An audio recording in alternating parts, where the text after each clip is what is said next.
ನಮಸ್ಕಾರ. ನನ್ನ ಹೆಸರು ತೇಜಸ್. ನಾನು 8ನೇ ತರಗತಿಯಲ್ಲಿ ಓದುತ್ತಿದ್ದೇನೆ.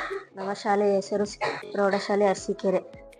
ಅಧ್ಯಾಯ 11 ರಾಸಾಯನಿಕ ಪರಿಣಾಮಗಳು. ಚಟುವಟಿಕೆ 11.3. ಚಟುವಟಿಕೆ ಹೆಸರು ಕಾಂತಸೂಚಿಯ ಪರೀಕ್ಷೆ.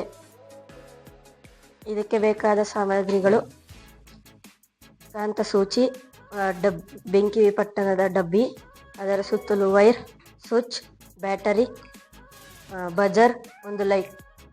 ಪರೀಕ್ಷಿಸಲು ಬೇಕಾದ ಸಾಮಗ್ರಿಗಳು: ಅಸವಿತ ನೀರು, ನೆಲ್ಲಿ ನೀರು, ಜೇನುತುಪ್ಪ, ಟೊಮೆಟೊ ರಸ, ಸೋಡಿಯಂ ಕ್ಲೋರೈಡ್, ಸ್ಪ್ಯಾಚುಲರ್, ಒಂದು ಬಟ್ಟೆ. ನಮ್ಮ ಪರೀಕ್ಷಕ ಸರಿಯಾಗಿದೆ ಒಂದು ನೋಡೋಣ. ಬಜರ್ ಮತ್ತು ಲೈಟ್ ಉರಿಯುತ್ತಿದೆ. ನಮ್ಮ ಪರೀಕ್ಷಕ ಸರಿಯಿದೆ. ಟೊಮೆಟೊ ರಸ, ಬಜರ್ ಮತ್ತು ಲೈಟ್ ಹತ್ತುತ್ತಿದೆ. ಇದು ಉತ್ತಮ ವಾಹಕ. ಜೇನುತುಪ್ಪ,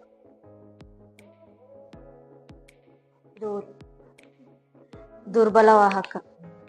ನೆಲ್ಲಿ ನೀರು, ಇದು ಉತ್ತಮ ವಾಹಕ. ಅಸವಿತ ನೀರು, ದುರ್ಬಲ ವಾಹಕ. ಅಸವಿತ ನೀರೊಳಿ,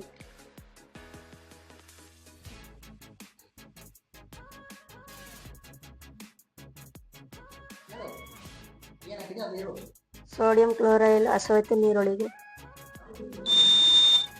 ಇದು ಉತ್ತಮ ವಾಹಕ.